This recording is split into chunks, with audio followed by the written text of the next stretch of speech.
Hello everyone, welcome to GM solution. তো আশা করছি তোমরা সবাই ভালো আছো। তো আজকের এই ভিডিওতে আলাপ করবো তোমরা যারা সপ্তম শ্রেণীর শিক্ষার্থী আছো, তোমাদের যে বার্ষিক সামষ্টিক মূল্যায়ন 2024 অনুষ্ঠিত হবে এটার গণিত প্রশ্ন নিয়ে। তো এই প্রশ্নটা কিন্তু যে অনেকগুলো বোর্ডে এসেছে এবং অনেকগুলো জেলায় এই কোশ্চেনটা এসেছে। তো এই কোশ্চেনটা কিন্তু অনেক গুরুত্বপূর্ণ, তাই আশা করছি সবাই মনোযোগ দিয়ে এই কোশ্চেনটার অ্যান্সার কীভাবে করতে হবে সেটা দেখার চেষ্টা করবে। তো আমরা জাস্ট তোমাদের কী করবো, অ্যান্সারগুলো বলে দেবো। তো দেখো, একটি রম্বসের কর্ণদ্বয়ের দৈর্ঘ্য যদি 24 ও 16 হয় তাহলে এদের ক্ষেত্রফল কত হবে? তো আমাদের অ্যান্সার হবে কত? 216। এবং বৃত্তের পরিধি যদি সি হয় এবং ব্যাস যদি ডি হয় তাহলে এদের ভিতরে যে কোন সম্পর্কটা আছে এটার উত্তর হবে C is equal to pi D. ঠিক আছে, এর পরবর্তী কোশ্চেনটা দেখো কি আছে, 8x square Y Z square তারপরে 10x cube Y square Z four, এটার যে গসাগু কত হবে? তো এইটার উত্তর আমাদের কত হবে? উত্তর হবে আমাদের এই যে এটা গ নাম্বার। এবার দেখো যে এখানে যে কোশ্চেনটা দেখতে পাচ্ছি এটার উত্তর আমাদের কত হবে? এই উৎপাদকের বিশ্লেষিত রূপ। তো 4 এর অ্যান্সার হবে আমাদের এই যেই ঘ নাম্বারটা। এবং যে কোনো পরিসংখ্যান যে 360 ডিগ্রির অংশ হিসেবে উপস্থাপিত হলে তাকে কি বলা হয়? তো সেটাকে আমরা বলতে পারি কি পাই চিত্র। ঠিক আছে, এটাকে বলি পাই চিত্র। এবং 27-এর অনুরূপ বাইনারি সংখ্যা কোনটি? তো বাইনারি সংখ্যা তো তোমাদের দেখিয়েছিলাম কিভাবে বের করবে, 1 2 4 8 16, তারপরে কত হচ্ছে 32।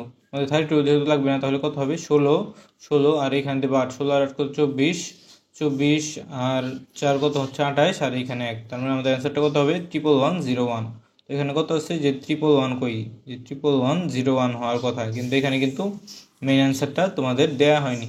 কিন্তু এখানে তো 27 এসেছে, সরি তোমাদের এখানে হচ্ছে 24, এখানে তাহলে কত হবে? এখানে হবে 0, এখানে হবে 11, অর্থাৎ 11011। এটা তো হবে কত? 11 যে 01, অর্থাৎ ঘ নাম্বারটা হবে তোমার উত্তর 6। এর পরবর্তী কোশ্চেনটা যদি আমরা তাকাই, সাতের অ্যান্সার আমাদের কি হবে? সাথে কি যে একটি সেই সমভিত্তিক বেলনের দৈর্ঘ্যপ্রস্থ আছে, এর ক্ষেত্রফল কত হবে? তো সাতের উত্তর আমরা দেবো খ নাম্বারে, যেটা আছে এটা। এর পরবর্তী যে কোশ্চেনটা দেখতে পাচ্ছি এখানে আমাদের এক্স এর মান বের করতে হবে। তো এক্স এর মান কত হবে? 60। এবং একটি সংখ্যার 5 গুণ দ্বিগুণ থেকে বিয়োগ করলে হয় সংখ্যাটি কত? তো 9 এর উত্তর হবে আমাদের গ নাম্বার 12। এবং এই যে 10-এ দেখতে পাচ্ছি একটা যে জিনিসের ক্ষেত্রফল বের করতে হবে আমাদের। তো 10-এর অ্যান্সারটা আমরা কীভাবে দিতে পারি? 192। পরবর্তীতে আমরা একটা যে লেখ দেখতে পাচ্ছি, তো এখানে যে কতজন শিক্ষার্থী দৈনিক 4 ঘন্টার কম পড়াশোনা করে। তো এখানে উত্তর দেখো কত আছে শিক্ষার্থীর সংখ্যা, কত হবে?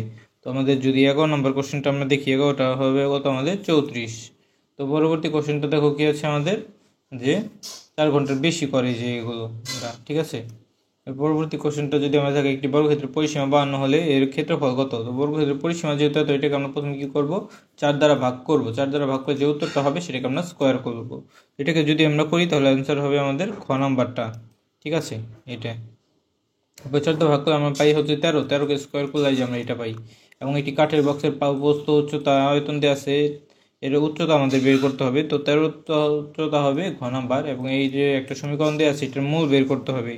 তো 14 নম্বর কোশ্চেনের মূল কত হবে? -8। এবং রম্বসের 100 বর্গ সেমি, কর্ণের দৈর্ঘ্য এত দেওয়া আছে, অপর কর্ণের দৈর্ঘ্য কত? তো 15-এর অ্যান্সার আমাদের কত হবে? গ নাম্বার।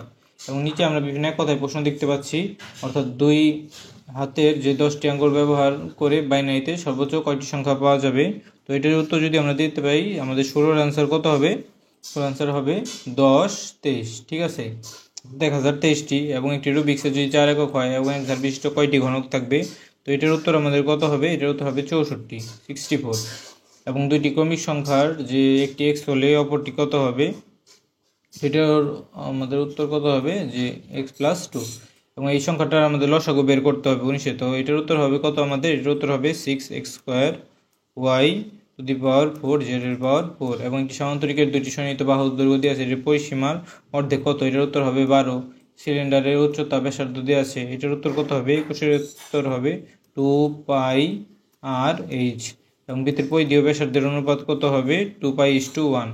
2π কত হবে? 1। এবং এই যে দুইটা সমীকরণ দেওয়া আছে, সমীকরণ তুলনা করলে আমাদের এর মান কত হবে? তো a = হবে -3, হবে কত? -3। এবং এখানে আমাদের পরিসর নির্ণয়ের সূত্রটা বের করতে হবে। পরিসর নির্ণয়ের সূত্র হচ্ছে আমাদের সর্বোচ্চ মাইনাস সর্বনিম্ন যোগ কত হবে? আমাদের 1। এবং কোনো অবিন্যস্ত উপাত্ত সর্বোচ্চ 90 এবং সর্বনিম্ন 35 এবং শ্রেণী ব্যবধান 5 হলে যে শ্রেণীর সংখ্যা কত? তো শ্রেণীর সংখ্যা আমাদের এখানে কত হবে? শ্রেণীর সংখ্যা এখানে আমাদের হবে 12।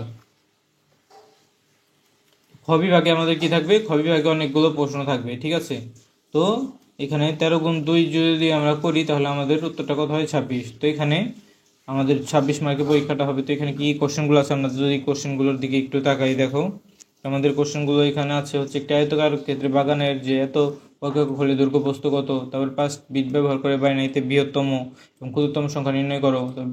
একটি পার্কের ব্যাস ও পরিধির পার্থক্য এত হলে পার্কটির ব্যাসার্ধ কত, তারপর সমবেত কার্বনের আয়তন এত হলে ভূমির ক্ষেত্রফল এত, এবং দুটি ক্রমিক সংখ্যার যে বিজোড় সংখ্যার যোগফল এত হলে ক্ষুদ্রতম সংখ্যা কত, বাগানের পরিসীমা 70 হলে প্রস্থ এত এবং বাগানটি দৈর্ঘ্য নির্ণয় করো। পরবর্তীতে একটা কোশ্চেন থাকবে, দেখো যে এইখানে এইটা তোমার যে এক্স এর মান বের করতে হবে এবং সাধারণত একটি কর্ণের দৈর্ঘ্য দেওয়া আছে, এখানে তোমার লম্ব বের করতে হবে এবং এটি ঘনকাকার ধারের যে ধার দেওয়া আছে তো এবং সমগ্র বক্রপৃষ্ঠের ক্ষেত্রফল বের করতে হবে এবং এই সমীকরণটার মূলগুলো নির্ণয় করতে হবে এবং অবিচ্ছিন্ন পদ্ধতি থেকে গণসংখ্যা নির্বাচন সারণী তৈরি করতে হবে এবং এই যে দুইটা যে সংখ্যা আছে এগুলোর গসাগু নির্ণয় করতে হবে এবং এই উপাত্তগুলো পর্যবেক্ষণ করলে দশমিক সংখ্যা বা বাইনারি সংখ্যার মাধ্যমে প্রকাশ করতে হবে।